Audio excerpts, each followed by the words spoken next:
Chris Brophy, musically obsessed. Chris Brophy, musically obsessed with vinyl CDs and cassettes. Chris Brophy, musically obsessed. Oh yeah!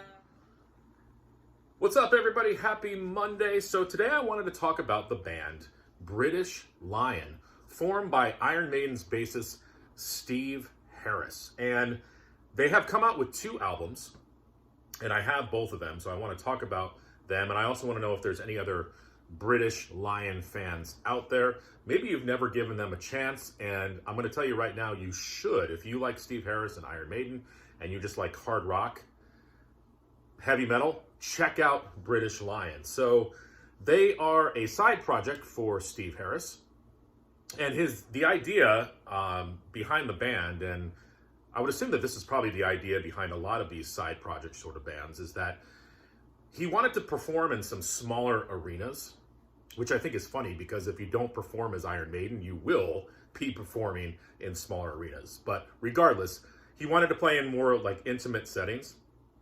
He also wanted to try out some different bass styles and song arrangements and different types of sounds, and he definitely gets that with British Lion. Their first album came out in 2012, and originally it was just a Steve Harris side project and the album was called British Lion. Later on, they would change the name formally to British Lion. This is a very cool record. It's a darker production than the second album that I'm going to show you. Again, this came out in 2012. I have it on CD. I don't know. I think it came out on vinyl. I'm not sure.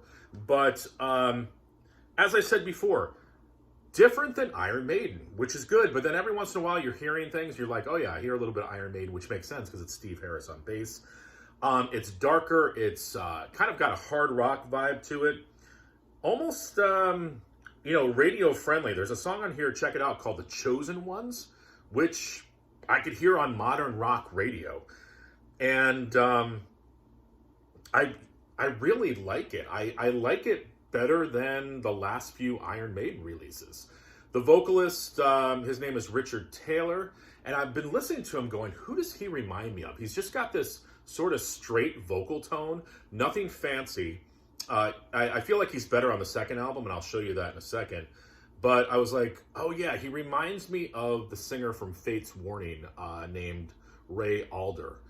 Or Alder, I think it's Alder, I'm not sure. But yeah, just this sort of straight tone, but perfect for these hard rock, grungy, gritty songs. So yeah, 2012's British Lion album, very, very good. And then in 2020, they were now formally called British Lion.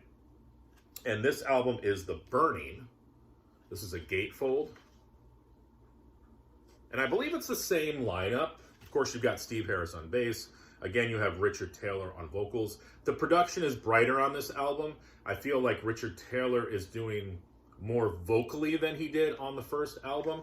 But the songs are as good. A highlight for me, check out the song Elysium, which I really, really like. I also like The Burning, which is the title track. And this is cool because it also came on red vinyl. So that's what that looks like. Follows the first album with more of a hard rock vibe, but with The Burning, I get more new wave of British heavy metal, more Iron Maiden sounds. So I don't know. It's interesting. I'd love to sit down and talk with Steve Harris and be like, hey, why did you go for more of a Maiden sound with this album? Who knows? Still very, very good. And again, I like this better than Senjutsu and a lot of the stuff that they've been releasing later. Shorter songs.